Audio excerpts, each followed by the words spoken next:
Welcome everybody to the 5th of February meeting of the Teviot Community Board. It's going to be a great day today, 27 degrees they're predicting, so all the locals are in short sleeve shirts. So let's get on with it. We've got the item on the agenda is apologies. Do we have any apologies?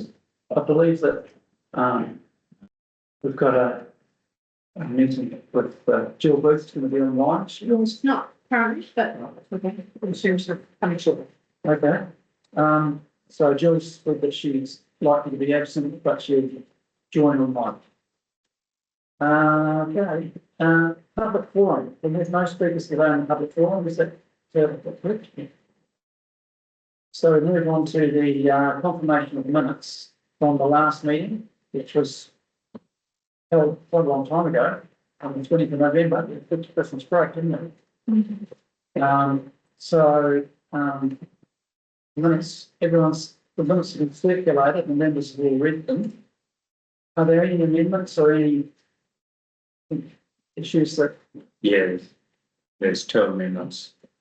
There were a couple of errors in the members' report, which have been amended now, so we'll set that up. Okay, and so there'll be four public members after that. We did discuss that a little bit earlier. Okay, thanks very much. So could I have a mover and a seconder to confirm those minutes? Thank you, Curtis. Thank you, Becky. Okay, we move on now to the next item, which is declarations of interest. And so there is a declarations of interest register, which we've all contributed to.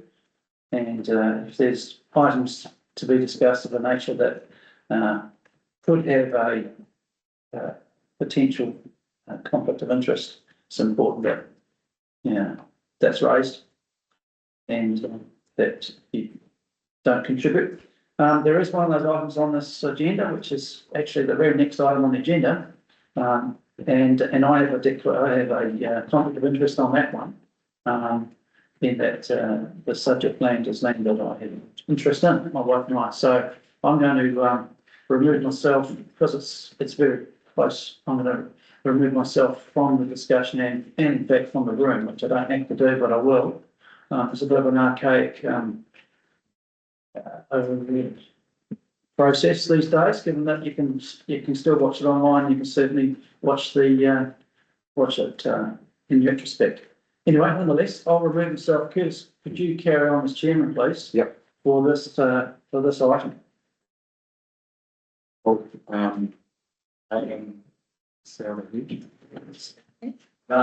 we go. Item 26.1.2, road stopping adjacent to 100 Fleas Road. Thank you. So I'm going to take the report as read. I'm going to assume everyone's read it. Have they? Yeah. Yeah. Great.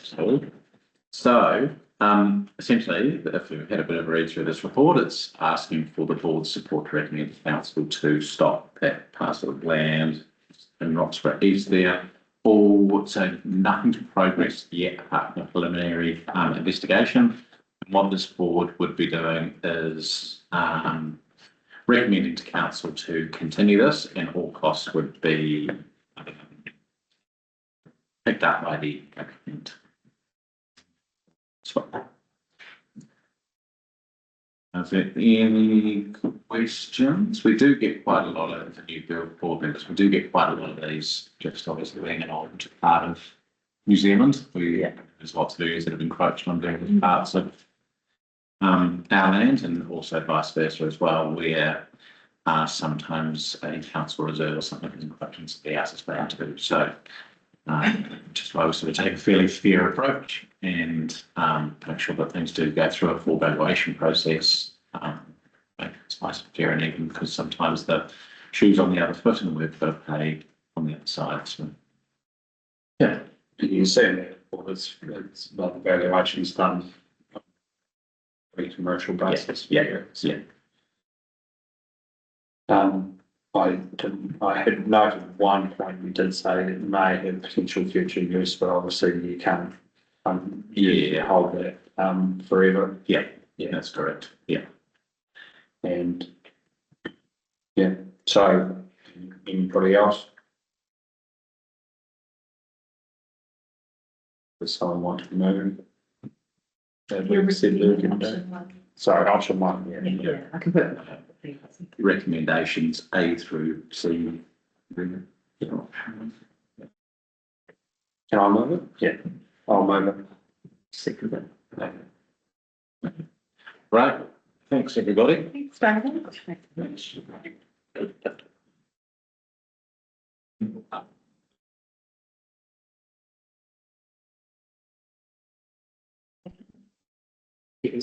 Oh,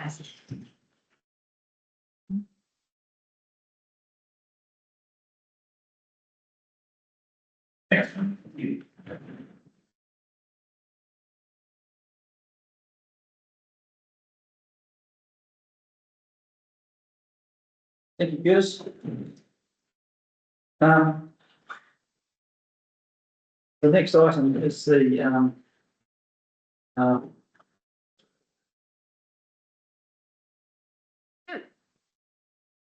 Have too much on it so far. Other than I was really pleased to see, I drove past the entertainment centre site on the way here and it was looking much improved. I had a really great coffee and chat here a couple of weeks ago, which I thought I might have just been hanging out by myself, but no, I had a number of friends come and join me, which was really great. Just mostly to fill me in on some local comings and goings, a couple of minor issues which we've since sorted, and also sharing the gossip of what's happening around Roxburgh. It was really quite neat and very entertaining. It's been great across the holidays to see how much has been happening on the main street here and lots of cars coming and going, people stopping. It's not like that everywhere across Otago, so it has been really positive to see that that's still surging ahead and that the fruit season has, by all accounts, been going okay. I think some of the later fruit is now lighting up with some international markets a little bit better, which is maybe not what we were hoping for at the start, but seems to be going all right. So no, I think 2026 is going to be an incredible year. Really pleased with the strategy sessions that each of the community boards have undertaken, because it's really felt like each of the boards have sort of taken the ball by the horns and wanting to drive things forward for their community. And I think that exercise has been very worthwhile at the start of the triennium, and I anticipate that'll continue too. So keep up the good work. Right, thanks very much, Tony. I mean, I know that since the last meeting, you've also had the minor extraction of a serious player in the Otago Regional Council vaping. And Yes. that's just another little addition to your time, so good luck. Thank you. Okay, any questions for the meeting on the report? Okay, so the next item is the chairman's report, which will be followed. Oh, okay, sorry. So, so I move that the mayor's report be accepted and approved, or accepted, and seconded by Curtis. All those in favour? Aye. Thank you. Okay. So the next item is the chairman's report. So my report is quite light, I have to say. I've had a fairly enjoyable summer session. We've had a couple of meetings internally within the community board here in terms of strategy and workshops around that as to what we are going to be trying to achieve over the next 3 years. And that's resulted in a couple of portfolios being allocated to members. Curtis is going to look after the town project. And Becky is going to be looking after a project that came to a head, which was the potential for a new town, a new sports centre. And Hayden's going to work on community housing along with Jill, and myself, I'm going to work on some integrated health hub issues. So we've had some workshops on that. I've been to some coffee mornings with the Millers Flat Coffee Group, which is a group of 20 to 30 people that meet once a week. I'm probably the youngest member of that group. And I've done some significant work, physical work actually, with a shovel and other tools, which I've learned to use on the Millers Flat Reserve and Domain. And I'll speak more about that project later in the governance report. So I have to report for now. Do I need someone to now we move on to the other reports and we accept them all at once, have we? And non-figure. Okay, so that's my report. Could I have someone to propose the acceptance and the second of that? Thank you very much, Hayden. And thank you, Becky. We're going. Right. Okay, now we'll move around the table to the other members' reports. So, Curtis, would you like to go first? Note that, the town's been very busy. It's been a strong summer for Roxburgh, and heard anecdotally that with, businesses that had record-breaking days after record-breaking days in terms of, holiday makers, needing lunch and coffee and so on and so forth. So it's been good. Also note that the, Arts Collective, the cooperative, was opened since our last meeting on the rocks, and looks like they got a pretty good shop. I haven't been in there. Anna has, my wife, and said it's very well set up. Also, the Hammer Hardware pop-up is operating, which seems to be reasonably popular when it's open. And forgive me, but I don't know, but there is another shop that's open beside it. So, yeah. It's a woman's fashion shop. I'm surprised that the credit card hasn't shown you what that's called. I don't use the personal finances for it. So that's good to see. Likewise, the fruit guys are having a bit of a slow season because it's going to line up all right for them, and everyone's hated the summer farming. It's been quite nice, full weather, and we're in a reasonably good spot due to tight supplies worldwide of what we produce in this valley. So yeah, all round pretty good. And have you been to any council meetings? Yes, I've been to council meetings, so yeah, there's plenty there. I was going to give a project steering group up there, but I see that in the governance report, there's one there, so I'm not sure whether that's me or David, but we'll touch on that. That's me. Do it now. I can do it. So since the public meeting on the 11th, the council voted to look at all sites, or any sites that were brought to us alongside the existing site and take into account soon to be released, or elements from the soon to be released community plan, and assessing that. Moving into the new year, David and his team have opened an expressions of interest process, which closes on the 10th, which is next Tuesday, and the details for that are on the Roxbury Entertainment Centre page on the council website. There is another public meeting tonight just to outline the pathway forward depending on the decision in March, and also quite importantly to outline to the community and the stakeholders when they will be engaged for feedback. Importantly, David and his team are still in parallel working on the RFP for design procurement. Yeah. So once the decision in March is made, they, depending on what it is, they can go straight to market with that in April. Oh, that's me. Thank you, Curtis. Becky? Yep, I echo Kurt's sentiments. It's definitely been busy around the valley, which is great. I've been to the pool a few times when we've had the sun in the summer, and it's been great. There's been, I don't know the numbers, but there's been really good, looks to be really good uptake, which is great. Been to a couple of meetings, whatever we're called. So they're looking to hopefully hold some more outdoor movies.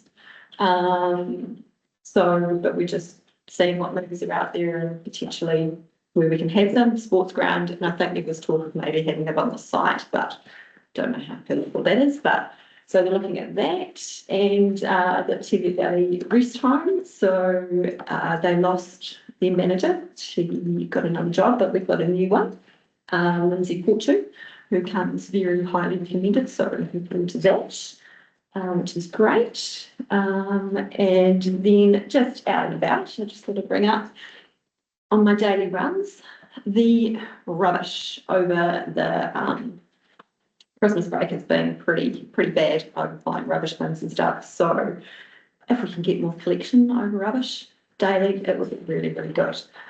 Just because it's not a good look. It's not us. It's not the Roxburgh people. It's the people coming through. So just makes something feel a little bit tidier. I think if we can have passing rubbish. So yeah, but no, apart from that, we're taking along with it. So is that a possibility that we could get more rubbish collection? Is it part of, is there a policy that governs that, or has that? If we could look for the season increase in the frequency, just to run the season out and then a bit more of a look through, moving to that long-term plan, if we need to be increasing our funding for increase that level of service. But we'll have the team make sure that we're just down a little bit more for the next, I guess, month, or we're having these 27-degree days and everyone's getting ice cream. Great, good, thank you, Dave. Thank you very much, and look forward to you working on your project, bringing the there's something to do with maybe a public gymnasium or.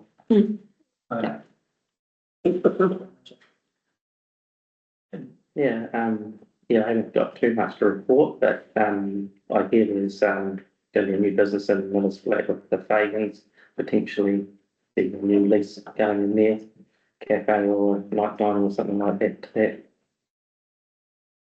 So yeah, that look forward to that. The Miller's Flat sort of be quite into the town to have that for people to bikers or passers through or whatever for that.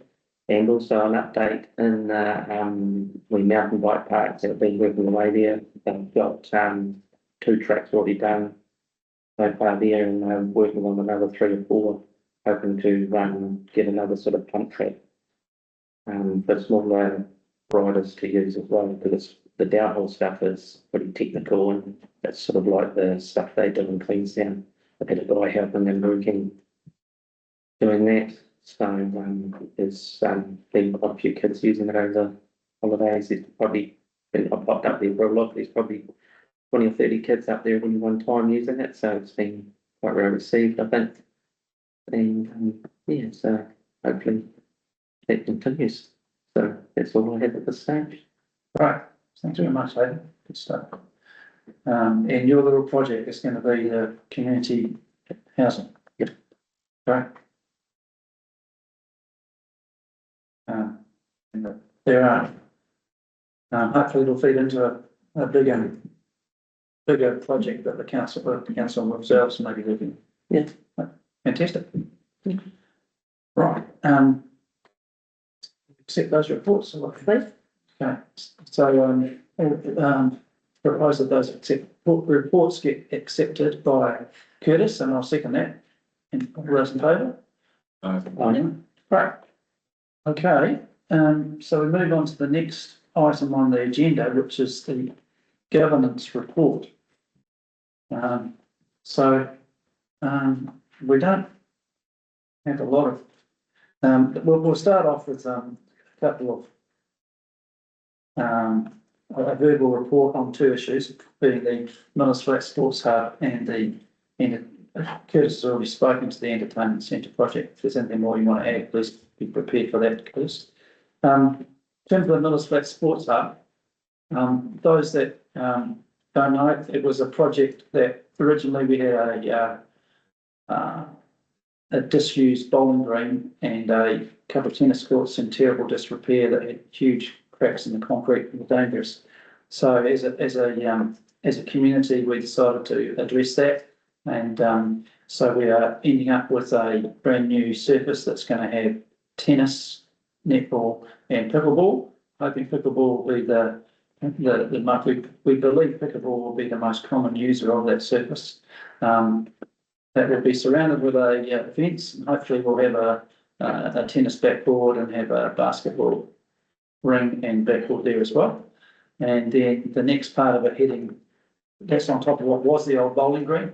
And the next part of it moving forwards towards the road will be a kids pump track that is nearly complete apart from some planting around it, and that's getting really good use at the moment. And then the front part will be enhanced children's playground. At the moment, it's just got 3 swings or 4 swings, which need to be upgraded. And so we'll be putting some significant amount of children's playground equipment in there, which is on the boat coming from Europe, comes all the way from there. And yeah, so we had to pay for that in September, and it'll be installed in March. We're hoping for a planned completion date and an opening date of Saturday the 28th, whatever the Saturday is, and so there'll be a grand opening. So we look forward to that. The project is running on time and it is running on budget. So it was a $750,000 project, and we had some contingency built into that, and we're hoping that there'll still be a little bit of contingency there that will allow us to include the Flying Fox, which was part of our tentative plans if we could make it happen. And so that may happen. It'll also have a petanque court on there as well. So we're focusing on all ages from the age of 4 up to the age of 94 or whatever age you can stop playing pickleball. We've had some wins and losses along the way in terms of the project, a couple of surprises, a couple of savings, and a couple of extra things that cropped out of us. We had to put an external fence up, which we weren't originally anticipating, which mirrors the actual surveyed line. So we're replacing that. And the port is a roughly 40 metres by 40 metres, and that's a slab which drains, and you have to have a fall of 1 centimetre per metre.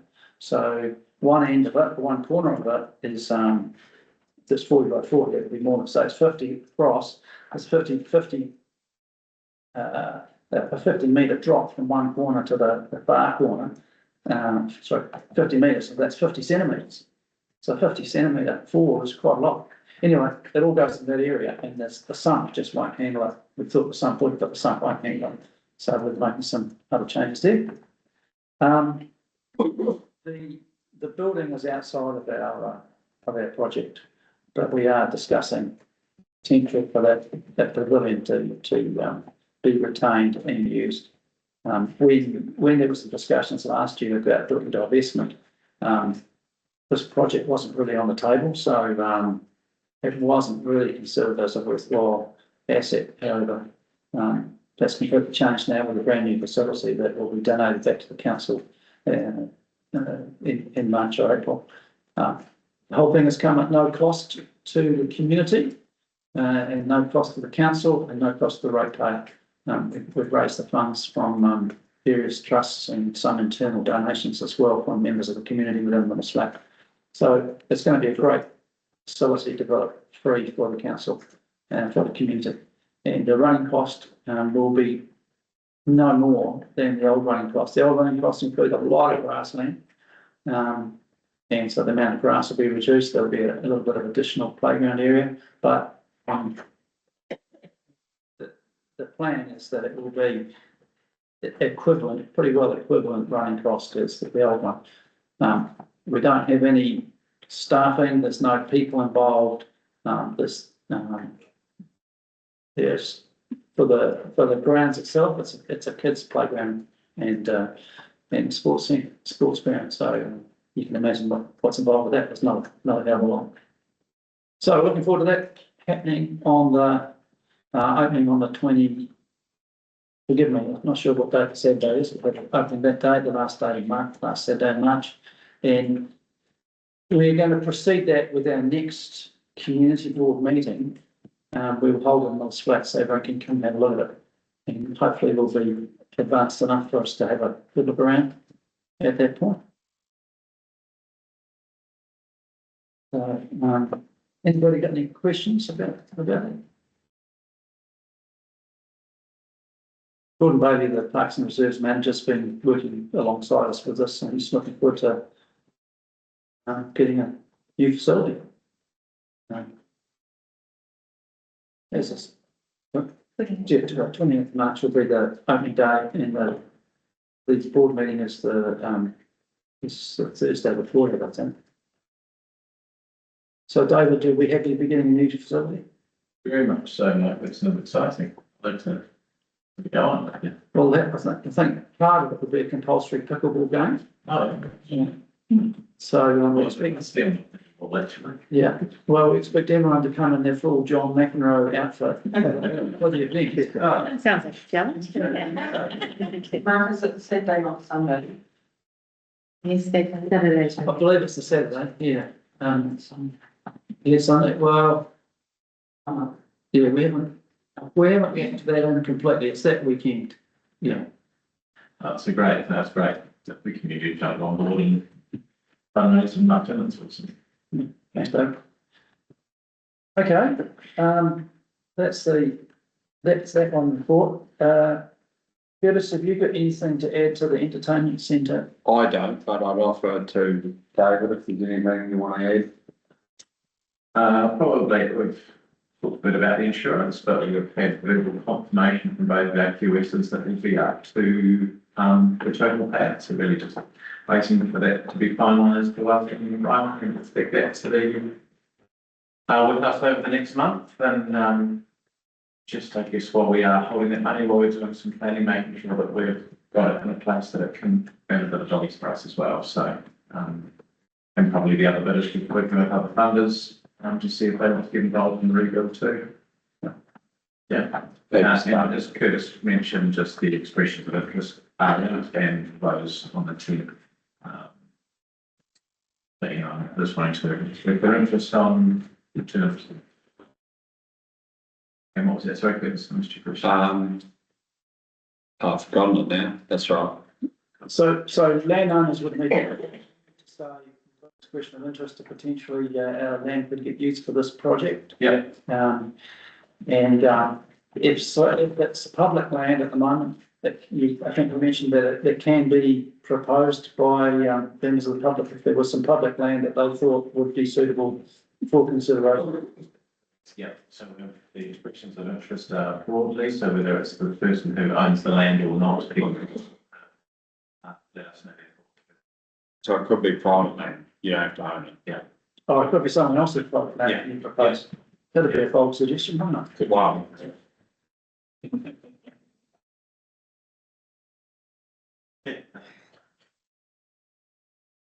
All right. Right, well, that covers that. Thanks very much, David and Curtis, for that. Now, Centro Otago Play Innovation Hall. So, Maria and David are going to present to us on this. It's chair. Morning, everyone.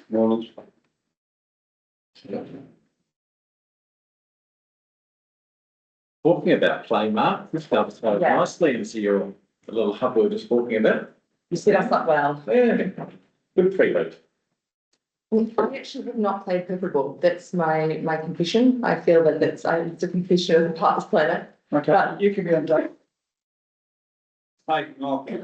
Maria's watching, honestly, I said I was rusty, but I equally haven't played. So But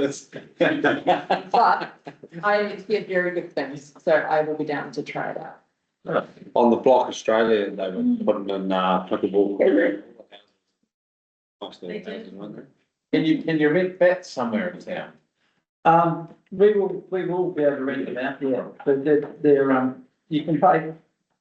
Scarily, you can pay up to $200 for a bat, but I think that you can also buy a set of 4 bats and 8 balls for $40. And they're called bats, is it? Because I get in trouble with calling dog clubs bats. For For you, yeah. you. How's that? There we go, well, All right. do it. Yeah, let's do it. Okay, so today I am here to talk to you about Central Otago's Play Innovation Hub. And to explain what that is, first I need to bring us all the way back to a project that's been going on for quite some time now. The Parks team have in the background, developing Central Otago's forest play strategy. And since I last spoke to elected members on this project, we've had some new members join. So Becky and Hayden, this is the first time I've presented to you on this mahi, and it's nice to meet you through this forum. This project has been underway for quite some time, and we first brought it to the board at the start of last year. Since then, we've been providing regular updates, roughly every 4 months as the work has progressed. Traditionally, councils have provided play opportunities through assets like playgrounds, skate parks, bike parks, and similar facilities. What we've recognised is that we've never had a clear district-wide strategy for how we plan, prioritise, and think about those play assets over time, which is something we should do. So this project is about giving council a strong framework to guide future decisions around how around these spaces and investments, making sure that we're planning consistently and with good information. So over the last year, we've talked a lot about why play matters. And while health is often seen as a central government responsibility, it's actually really relevant to local government as well. And so I wanted to fill you in on a few of the reasons why. It influences how welcoming and livable as our towns feel, and whether families choose to stay and settle here, how young people use public space, and community connection and vibrancy. Well-designed play environments, they also support independence, confidence, and social skills in young people, which has a flow-on effect for community well-being, safety, and participation. So this is about the quality, relevance, and long-term value of the community spaces that this council is responsible for. So when we started off the play strategy, we started off by doing a lot of listening. A lot of talking to our community. We didn't want to assume what the community want and need. So we had the conversation first. You might remember seeing QR codes in the playgrounds. I'm not sure how often you'll frequent playgrounds, but you may have heard about them. So these QR play challenges, what it meant was everyone could scan a QR code when they were in the playground and give automatic feedback to us right there and then. We had a district-wide survey and targeted youth engagement in schools. So Sports Central were leading that piece of the work, and we had a really just hundreds of people took part in this. So it was really successful in the end, which was cool. And the community interest has been high. And I've said this a few times in the last week, but I'm still receiving emails now of people saying like, when's the next stage that we can get involved again? And community groups as well, which is cool. That just shows that this mahi matters locally. We've now reached a key milestone in this project though. So a draft play strategy has been developed. It's going to come to council in the next meeting to seek approval to consult and then go out to the public. So we're moving from the listening and research stage, and now we're into the refining and testing our approach stage. And one piece that I did want to share with you, an important part of the work has been our engagement with Mana Whenua, and we can go on to the next slide if that's okay, please. And maybe the next one. Sorry, I wasn't taking notice. And the next one. Yeah, thanks. So we have been engaging with Mana Whenua through Okaha. For a district like ours, where identity, landscape, and heritage is central, it is important that how we provide play opportunities reflects connection to place and local values. Working with Mana Whenua has helped ensure that we provide what we provide for Tamariki supports not only physical development, but belonging and long-term community well-being. So this is about good planning and about making sure that we are considering the full picture when shaping public spaces.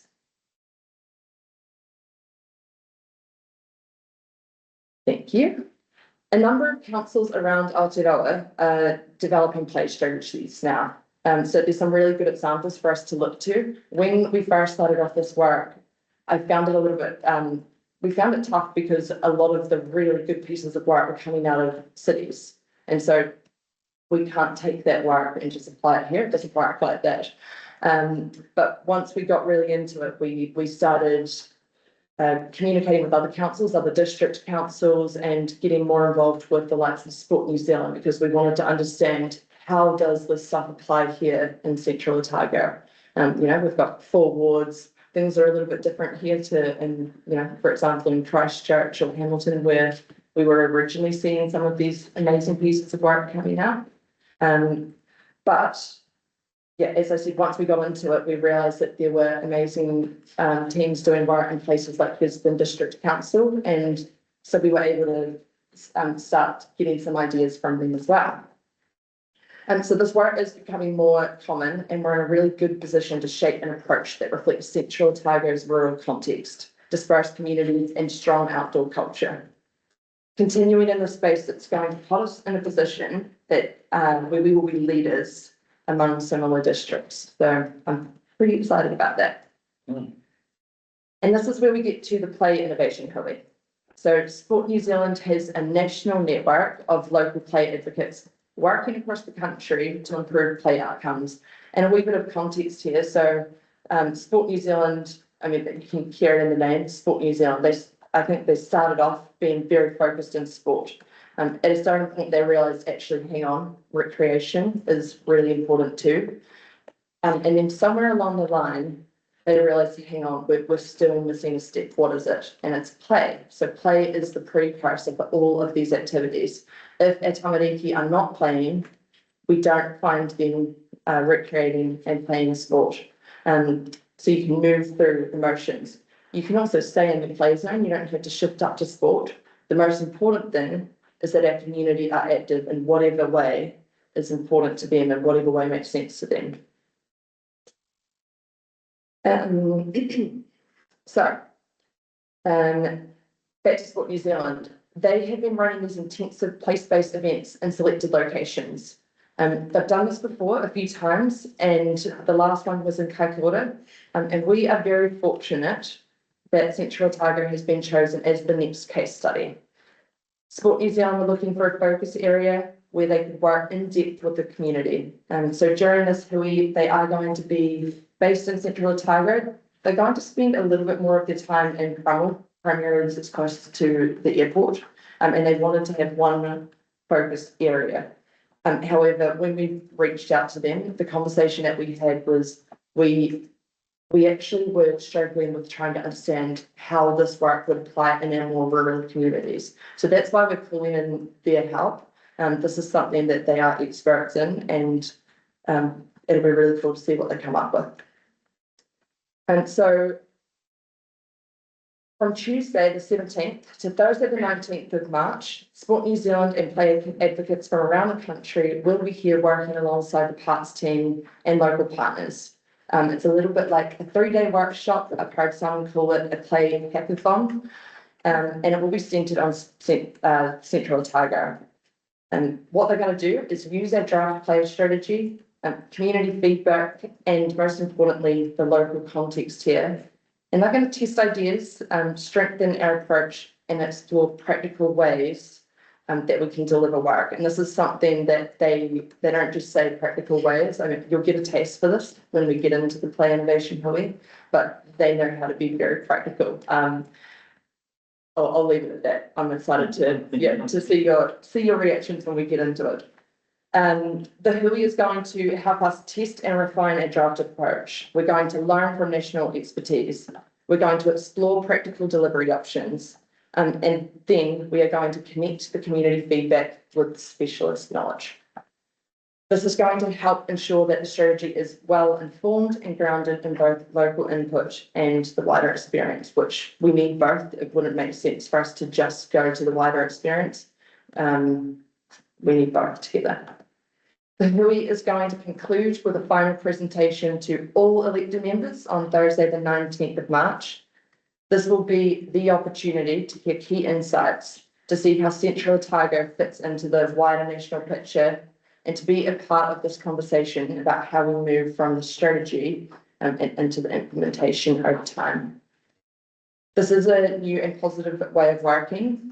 The parks team has done the groundwork and the research. The community engagement has been done thoroughly, and now we're bringing the national expertise alongside our national knowledge.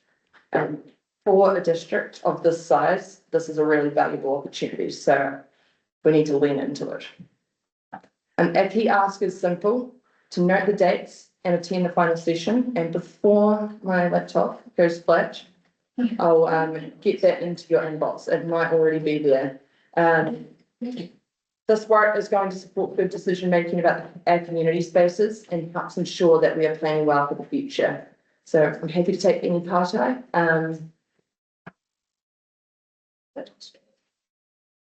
Right, Exciting. thanks. Thanks very much, Maria. Yeah, it's quite exciting. And so they're all coming to common. Yeah. We all get to play too. So not just a kernel, they are going, Yeah. we're looking at how, we're still trying to figure out what we can cram into a 3-day period. In an ideal situation, it would be district tours, and we would be going further than kernel, so that should happen. The workshop will be probably in Alexandra, so those details will be refined by Monday. Great. You have a brand new community funded Yeah. hunt, Exactly. showcase. Yeah. Is there anything we can do to help, or anything you can do to help us? Yes. Well, it is obviously very relevant what's going on in the Teviot board with football and playgrounds. So that is on our radar, and we are thinking about what that could look like. It's still in progress, but there's quite a few of the play advocates, and they are going to sort of split up and divide and conquer and take on different tasks. So they're also going to be doing dinner before they leave, which, by the way, this is all at no cost for us. So maybe we can get them to have a wee look at what's happening in the Teviot and if there's anything. Yeah. Yeah. We've got a community board meeting probably that afternoon in Miller Split, probably. That's Just talk about timing around that, how we get the rest of. We'll work it around. yeah. Could all work in nicely somehow, we can mold it. Yeah. It's pretty exciting that Maria and Hudson's done an amazing job on creating the strategy that we've got today, and I think as well, I think that Maria hasn't mentioned this, Maria also hosts a podcast where she interviews people around the world in the recreation space, and really lucky to have the talent we do have in our parks team, because that Central Otago does punch well above its weight for the size that we are. So it's going to be really cool to get the strategy up and live, and learn how we can all play from sort of cradle to the grave kind of thing, because that's what fun is, eh? And we get to do it, and we're going to have a cool strategy for it. I would hate to walk away from here for any of you to feel like this work is only being done in Cromwell as well. That's not the message that I want to leave here today. So that's where they will be potentially based for some of those 3 days. But we really are thinking wards wide, and I just wanted to really hone down. That was my concern, that it's Cromwell centric. It's not. I love being, so we'll make sure we're doing supplies, so. Yeah. Good Jimmy's pies here, so. A few of them are also spare time this weekend and the week before, just to get even deeper into this work. So maybe chance to expo too. Awesome. Right, no, very good. Excellent. Thank you very much. It's very exciting. Right. Okay, so the next item on the governance report agenda here is for Rebecca to do a verbal update on the community plan. Oh, Yes. John Ready. Some treats today. No, that could be presents. Yeah, not the same. I had a draft.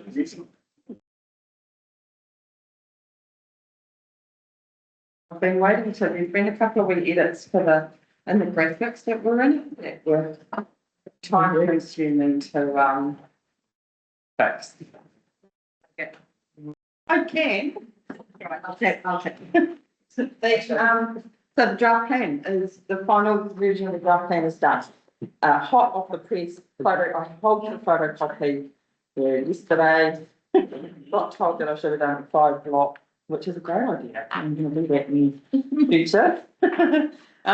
But yeah, draft plan's done. I'm still working on the feedback form, and so we'll be entering into the stage of asking for the feedback from the community. So you guys, thanks for those of you who took time to get back to me with the, bits and bobs, got farming in there. Yeah, that's all. We changed the date and, the biggest change probably since you guys have last seen it is the, I should have put page numbers on it, that's it. Yeah, already there's a feedback.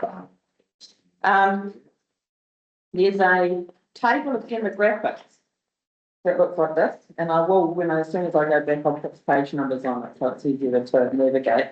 But Pat Garden asked me a question about one of the specific pieces of information that we had in there, and it was because the GDP in the Teviot fluctuates wildly year to year.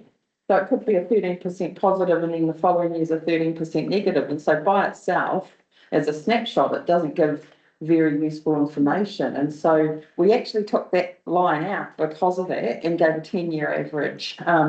But what it caused me to do was look at this table in greater detail. And we had some 2025 figures. And so we were able to put them in.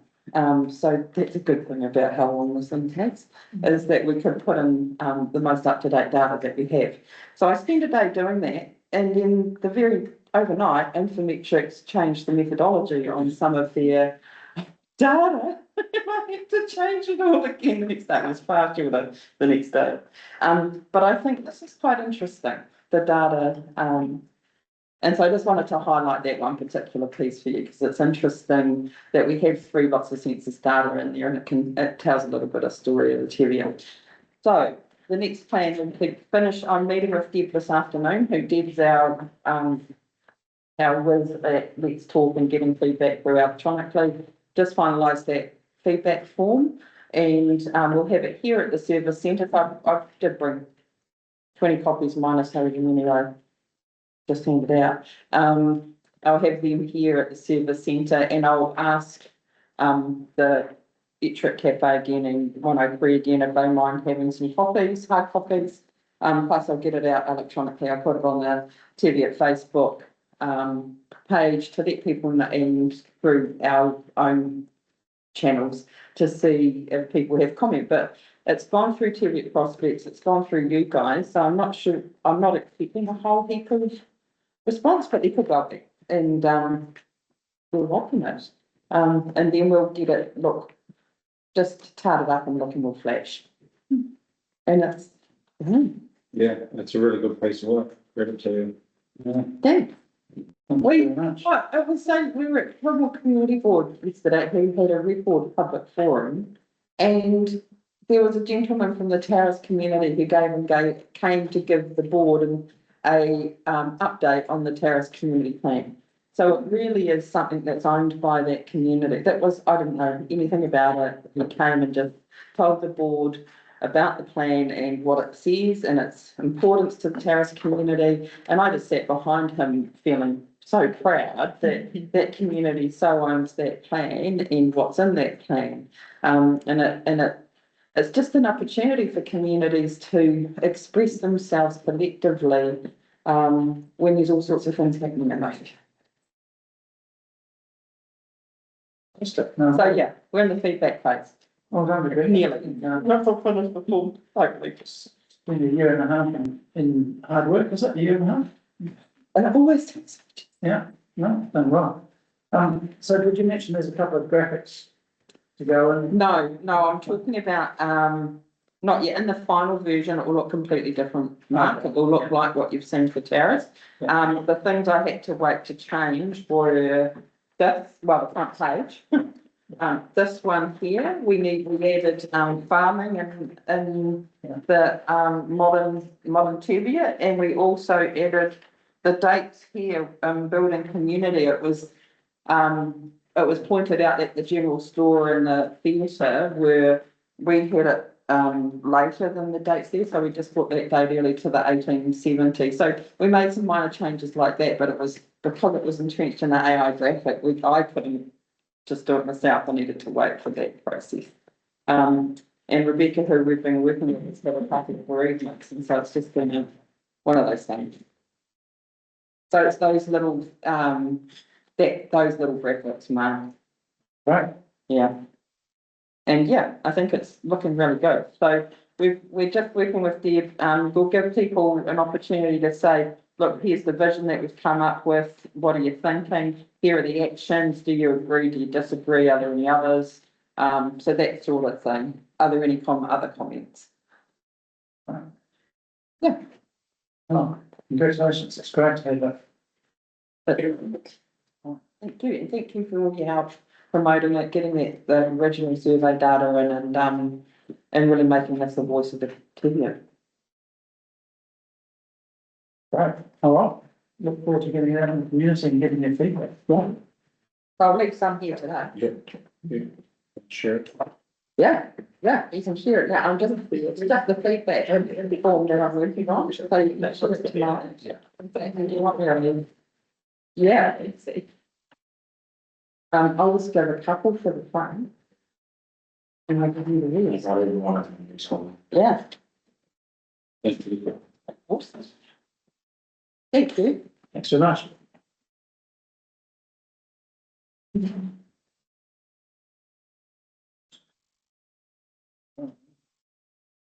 Thank you very much, Becca. Okay, we'll,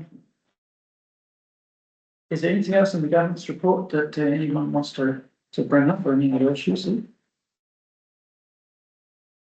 Okay, well, we'll move on to the next item.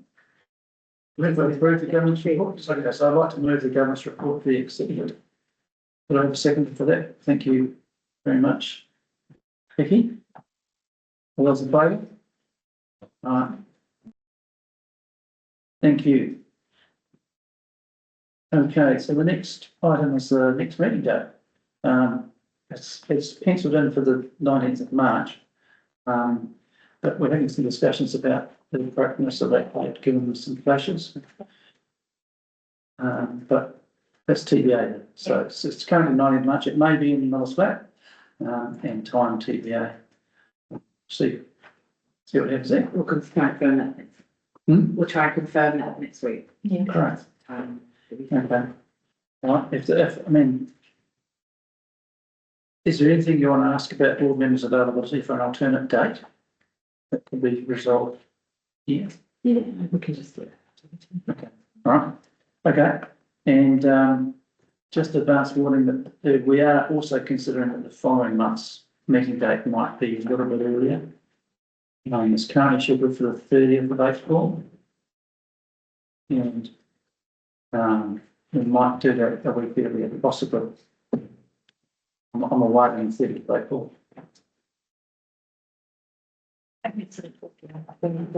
Yeah, so we're considering that. Yeah.